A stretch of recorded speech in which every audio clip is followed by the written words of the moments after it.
Alright guys, welcome back. Can you call your classmates so that now we can start our session, our next 2-hour session.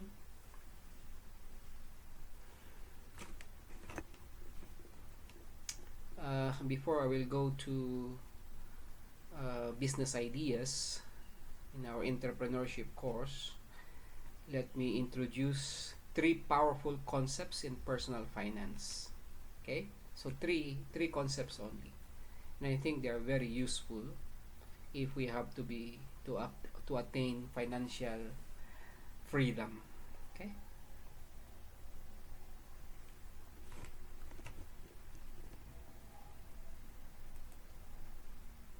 Lynette, Rosabella, can you please call the other participants now? We're about to start.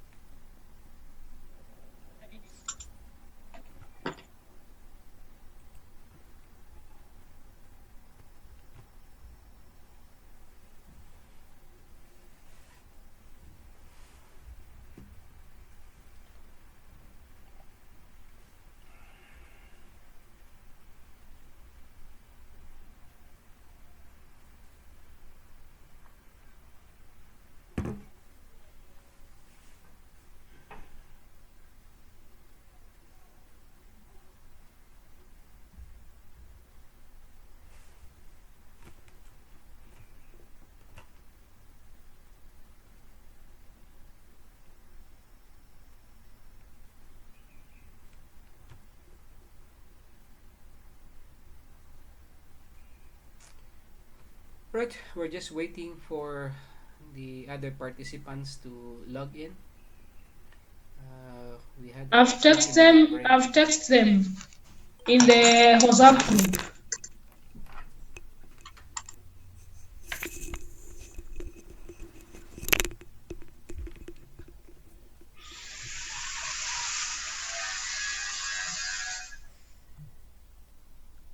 Lynette and Rosbella, can you please call the other participants, your classmates, to come back?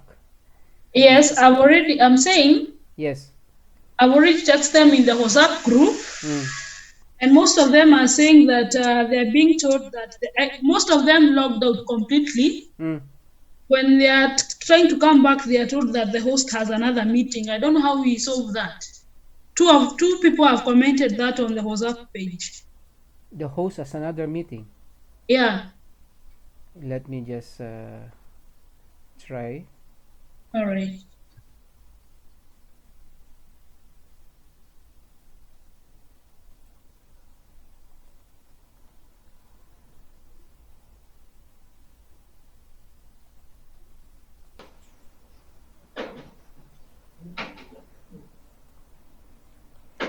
All right, so before we start with another topic in entrepreneurship, as promised, I'll give you mini seminars on personal finance. So our topic for today's personal finance subject is 3 powerful concepts. I don't know if you can see my screen. Yes. Yes. All right. Okay. Yes. So right now there are 9 of us. We'll just wait for the others to come. If we can have 2 or 3 more, we will start immediately. It's a very short presentation, but I think you will benefit a lot from these 3 powerful concepts. We need to understand how money works, because if we know how money works, then we can use it to our advantage. Okay?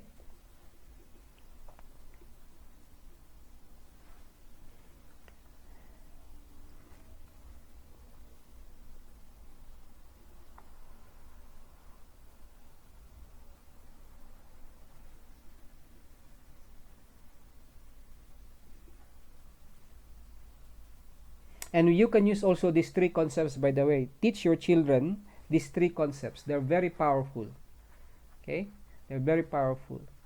So, if we want our children to learn financial literacy, take note of these 3 powerful concepts.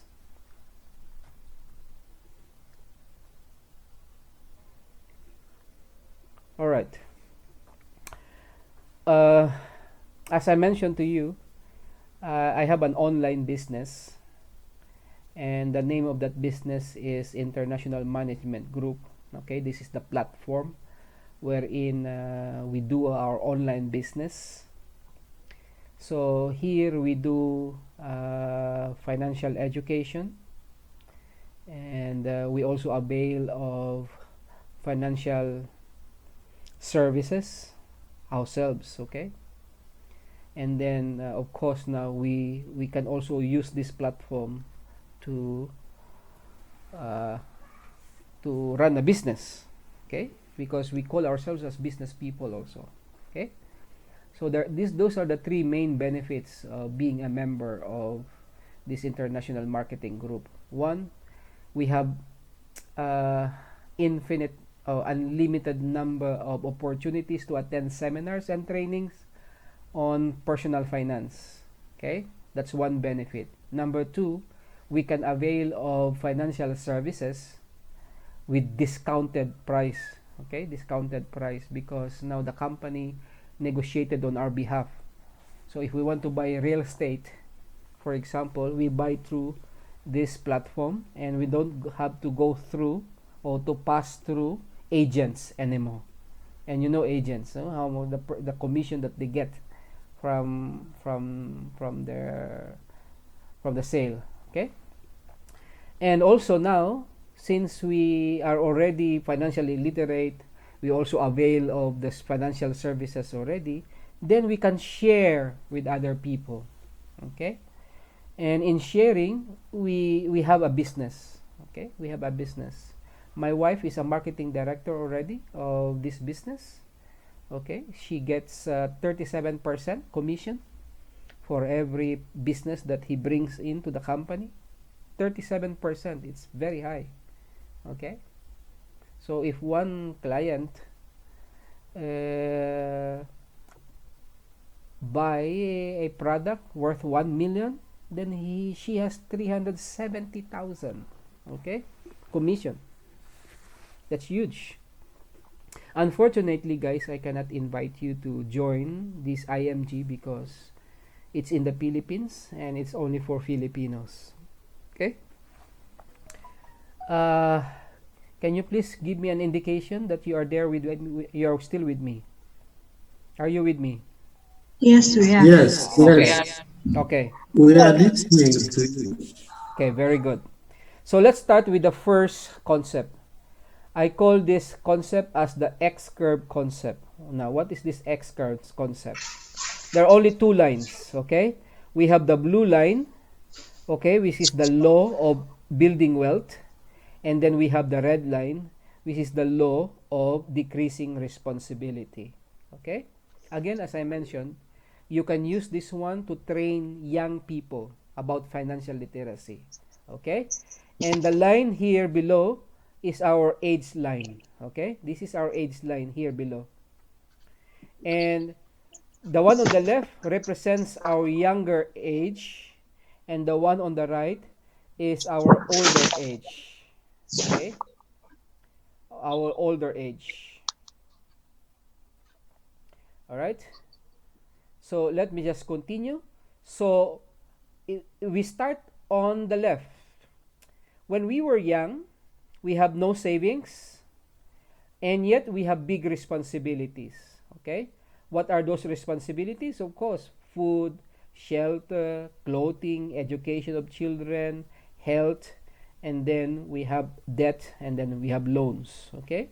And how do we support this? How do we provide or finance this one? We have a job. Okay? We work hard for money. Okay? We work hard for money. Now, the problem is there's a risks on this side. Okay? What is the risk? What if we die too soon? Okay? Who will take care of our family? That's the problem. Okay? I repeat, at this stage, we have no savings and we have big responsibility. Right? So, the risk is, what if we die too soon? How we're going to mitigate that risks? the way to mitigate that risk is to have protection. That's why life insurance is very important at this stage. Suppose something happens to us, our insurance policy will be the one to take care of our family. Okay? That's the solution. Now, as we grow older, hopefully our responsibility will go down. Okay? And then our building wealth, our savings will go up. Okay? So hopefully that should be the curve. Responsibilities will go down, savings will go up. Okay? Now, when we grow old, we still have our expenses, by the way. We still have to spend for food, shelter, clothing, health. Okay? Debt, we should be debt free at that time already upon retirement. Okay? As we retire, as we grow old, we should be debt free already. Okay? And hopefully we have big savings already. All right? And then we have less responsibilities. Now, there is another risk here, by the way. There is another risk. The risk is, what if we live too long? Okay? Is that a problem? Yes, it's a problem if we have no savings. Okay? That's a problem. Yeah, maybe our children can promise us to support us. But look, we have to understand, once our children have their own families, their priorities will change. We understand? Okay? Once our children will have families of their own, they will have their own responsibilities. Okay? Priorities. So how are we going to survive if we live too long? We need investments and long-term care. Okay? So we should be living on interest. Okay? Our money working hard for us. So that's the solution. So if we understand this X-curve concept very well, we should be able to plan our life properly. And in between, we must have our emergency funds, as we discussed a while ago. Okay, 3 to 6 months, we must have our emergency fund here. And of course, we must have health care because we will get sick. Okay, and getting sick is very expensive if we don't have health care coverage. Sawa. So this is the first concept. I want you to teach this concept to your children and to your students. Okay? We have only two lines. We have the law of building wealth and then the law of decreasing responsibility. And the one below is our age line. Okay? So if we understand this very well, we should be able to plan properly for our retirement. Okay? The next concept that I would like to share with you is the solid. Yes. A question. Please go back. Yes. What do you mean living on interest? Living in interest is, remember, we are retired. We don't have salary anymore. As compared here, we work hard for money. Cindy, we have a salary. Yeah. This is our active income here on the left side. This should be our passive income. Passive income is when your money is working hard for you. Even if you are sleeping, okay? Your money is working hard for you. Okay. So we should be living on interest already. And that interest that is provided to us monthly should be enough to support our needs here. Okay?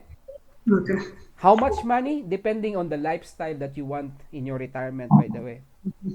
My plan of retirement is that I want to do one international travel and one local travel every year.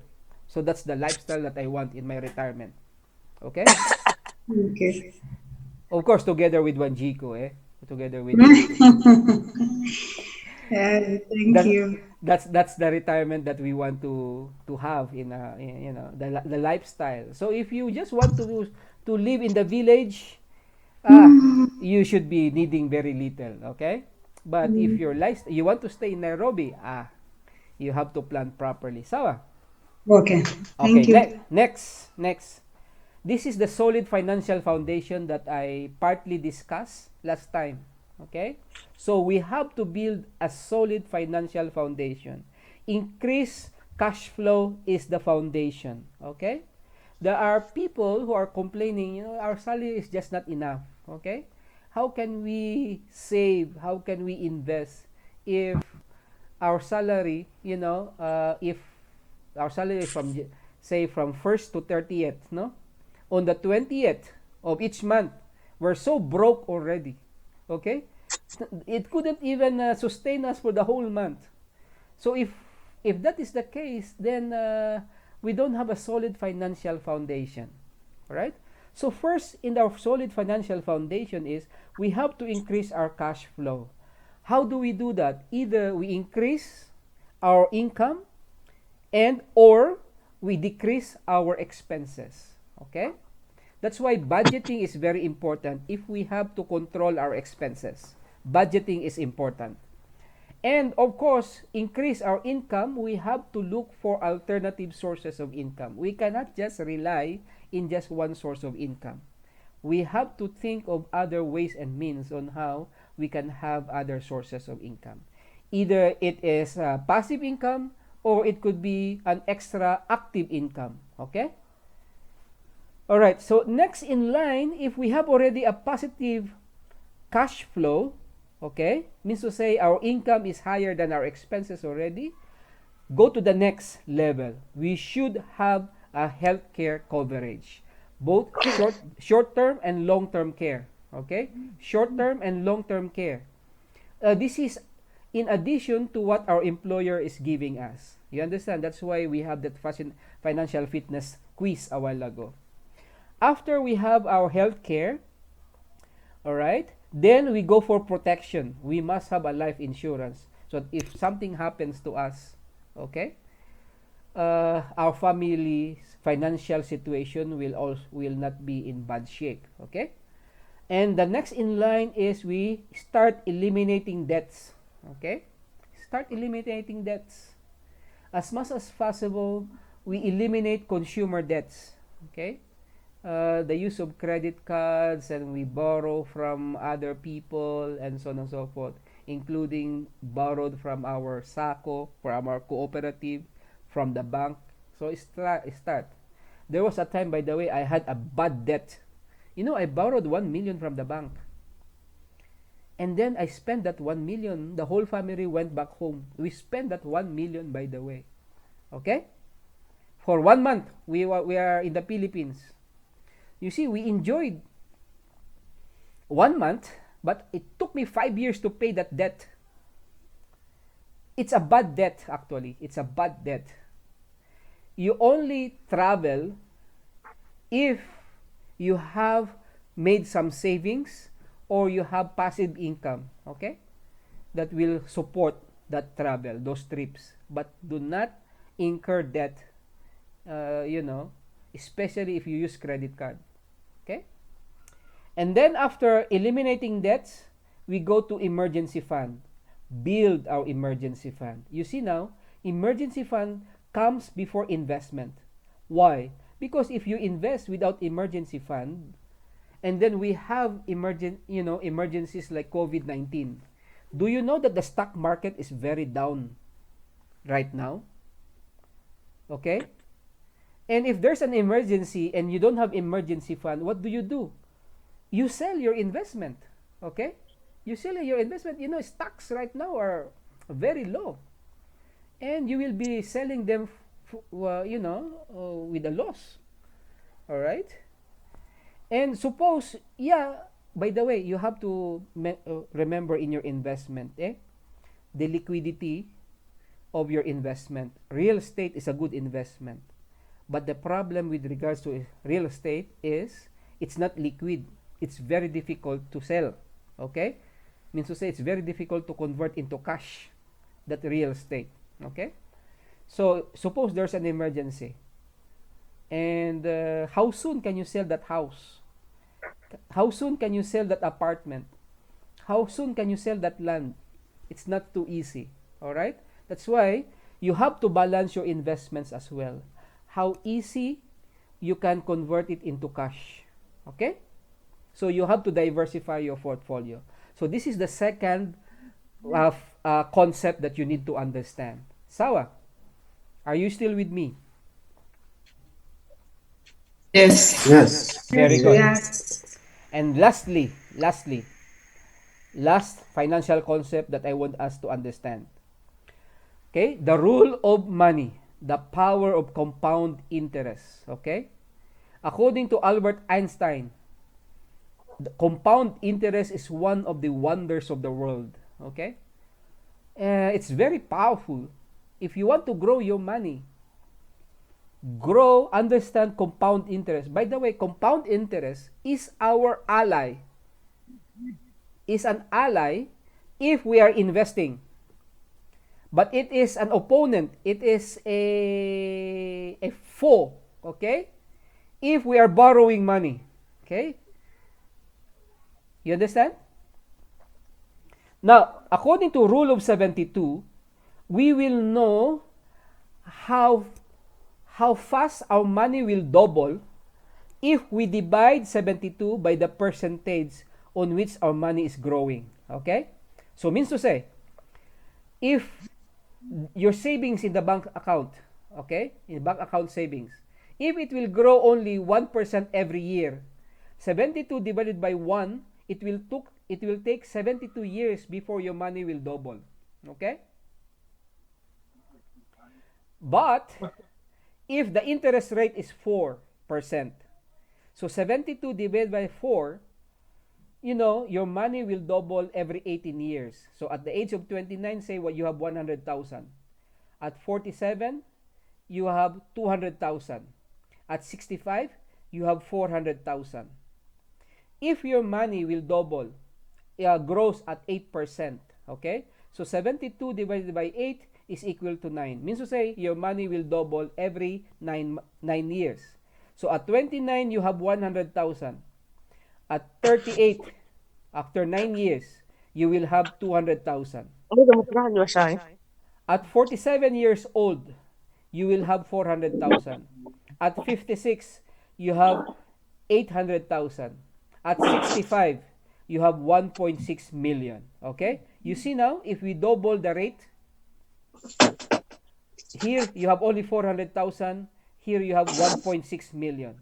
Okay? But suppose our money is growing at 12% per year. Okay? So 72 divided by 12, it will give us 6 years. Means to say, money will double every 6 years. So at 29 years old, you have 100,000. At 35, you have 200,000. At 65, you have 6.4 million retirement fund. Okay? So, it is very important that we understand the rule of money. Okay? We understand the rule of money. So, as I said, compound interest is an ally if we are investing.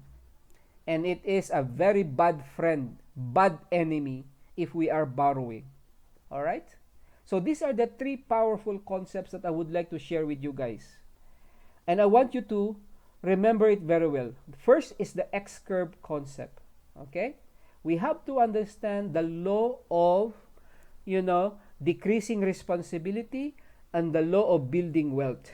Okay? Those are the two lines, the red line and the blue line. And then we have to understand also solid financial foundation. Right?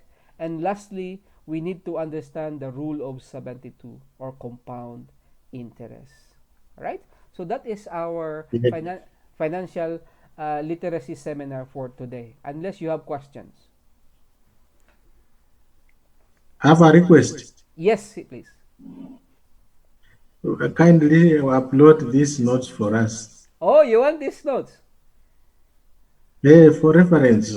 Yes. It's really challenging. No problem. Please, I will please. share it. I will Yes. share it. I will share it with you. I will Thank you. share it. Thank you so much.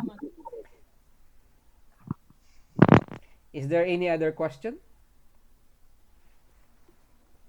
There is a question I had asked you in your side chat. Which is? Can you just It was based on if you look at the Asian community, Which one? the Asian community, Yes. they seem to be very successful in business compared to other African societies. Mm. Are there any factors that lead to the transition, or what is your take on the same? Mm. No, it's on the upbringing, by the way. It is because of their upbringing. Okay? Mm-hmm. They really, do you know that poverty, no, riches can be inherited. Cindy? Mm-hmm. Yeah, riches can be inherited. Do you know that poverty can also be inherited? Yeah. Yeah. You know, I don't know. I think it was Bill Gates who said, Bill Gates, the founder of Microsoft. He's, he said,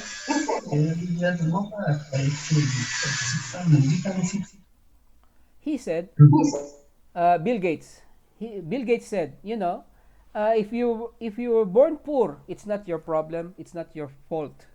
Okay, if you're born poor, but if you die poor, that's your problem. Okay, that's your fault. Okay, are you with me? Did you get that? I repeat, if you were born poor, that's not your fault. Okay, Yes. you're not to be blamed. You're not to be blamed for it. But if you die poor, according to Bill Gates, that's your fault. Okay? Understood. Understood. So therefore, why do Asians quite successful in business? I think it's because of the culture. You know, depending on what we tell our children. Remember the rich dad poor dad, okay? Mm-hmm. As we tell our children, son, you study very well so that now after that you go to university, you finish your degree, and you will have a good job. Isn't it that what you are telling our children? Yeah? That's what we are telling our children, Cindy. Yes. Yes. Now, Asians, this is what they tell their children. My son, my daughter, you study very well so that when after you graduate, you can put up your business.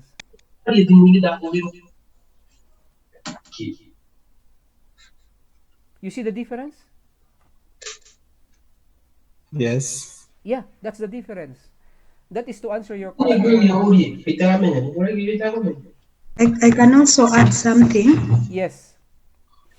So in one of my classes, I had an Asian girl joining. Mm. She was 8 years, and for the whole year, she kept on coming to my club, Mm. doing the same thing over and over again. Mm. And when I ask her, because I teach leadership and money, and when I would ask her what she wants to be when she grows up, she'd say she wants to work with the father. And what was happening is she was already going to work with the dad, even as an 8-year-old. Imagine, you see? So you can imagine an 8-year-old who's already being shown the ropes. Mm-hmm. Exactly what we do as Kenyans. Yeah. Wait until someone is an adult, Mm. then you give them a CEO position or Yeah. managerial position. They have no idea what to do, and Yeah. that's how they run it down very easily. Yes. That's very correct, by the way. In fact, it's about exposure. Okay? Exposure. We expose our children to these activities. In fact, I propose to the Filipino community. To the Filipino community here in Kenya, we are about 300 families here only. Okay? We are very few. And I propose to the Filipino community that one day we will have a gathering, and then we allow our children to prepare something, and we will be their customers. Okay? Just to expose them in business. Yeah. Business. You produce something, you sell, have a profit. Even if it's very minimal, but even if it's only for fun. But we are actually training our children on how to be entrepreneurial, on how to be business minded. Okay? So I think that is what is lacking in us, including our educational system. Yeah, I think our educational system has somehow to change. It has to change. I don't know with the new curriculum. I think because it is skills based. Okay. What do you think with our new May I say curriculum? something? Yes, Rose. Yes, Rose. Okay,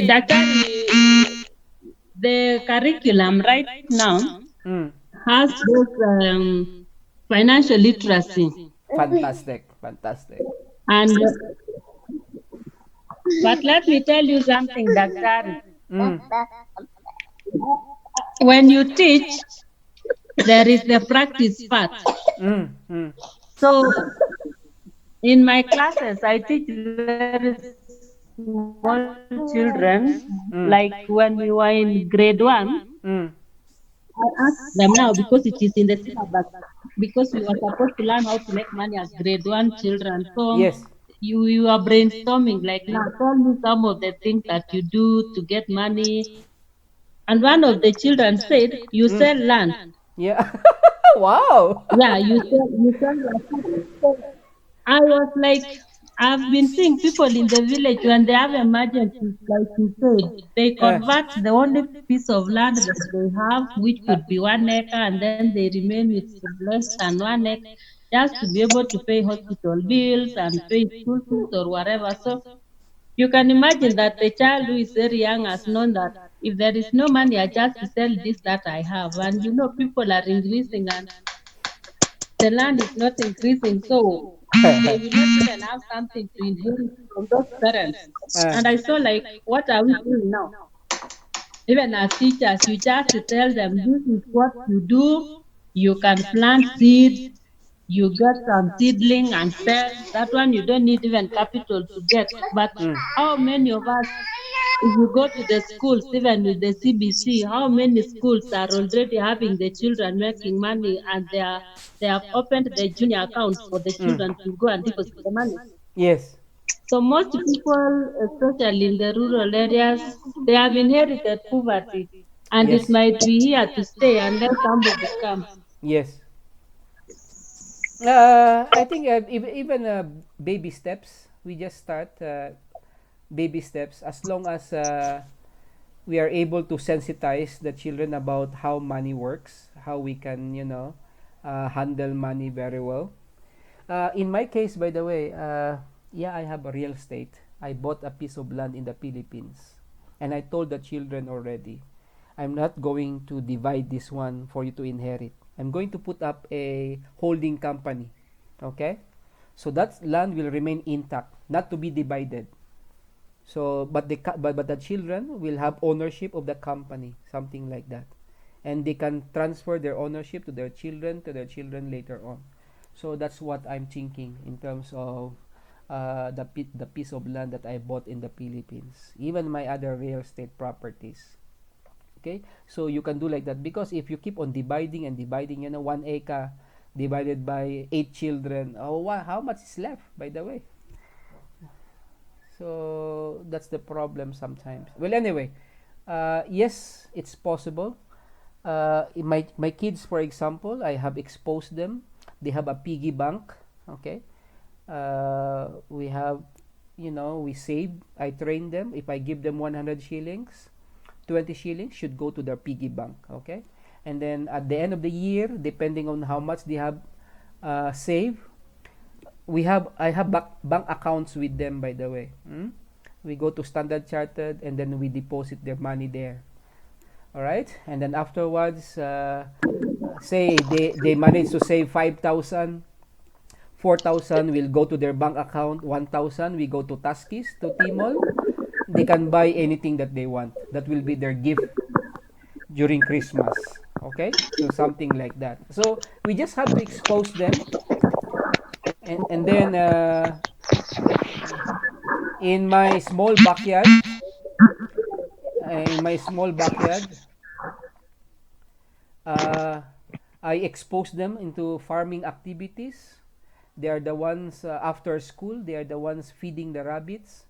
Okay, one is giving food, the other one is giving them water. So they are exposed in farming activities, even in an urban setting. Okay, so the key here is just exposure. Okay, my 17-year-old, I'm already exposing him in the stock market. Okay, I'm exposing him in the stock market. So one of these days he will open an account and then he will start investing already. The younger we expose our children in these financial instruments, the better. Okay, because they will carry this one as they grow old. Okay, so that's my take on that question.